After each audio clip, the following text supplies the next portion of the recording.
继续来关心这基隆河的污染事件，伫咧基隆甲石井呢，拢总是超过10几万户拢有受到影响。基隆的检方是抓到这涉嫌倒排废油的，就是一间号做众诚的公司，甲这负责人甲员工等等7个人上班，其中5个人是互人申请羁押，也那2个员工是交保。基隆地方法院今仔日早起也来开羁押庭。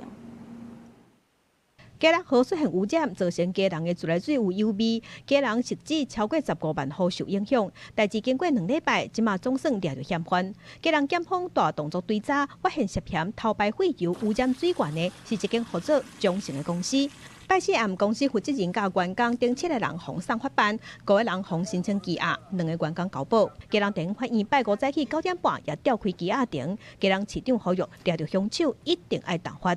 未来一定会投入更大的资源、心力、机制跟跨部会的合作，来去杜绝任何可能的行为，并且也愿意祭出检举、吹哨的相关的奖金，目的就是要维护基隆河川跟饮水品质的安全。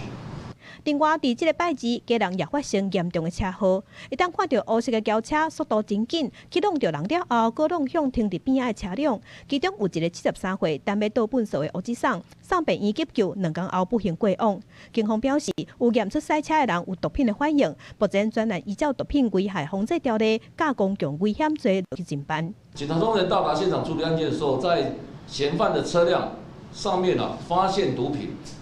立即予以逮捕。 那也现场实施毒品快筛，发现他呈阳性反应了，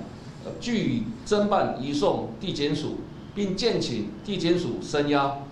在12月10号的23时左右法院裁定羁押，让嫌犯暂时隔离社会。基隆警方表示，因会加强处理，强化追查食毒了后开车行为，卖追查毒品的来源，也呼吁民众若是发现可疑的车辆甲事件，就要随向警方检举。记者陈心东、曾俊佑，基隆报道。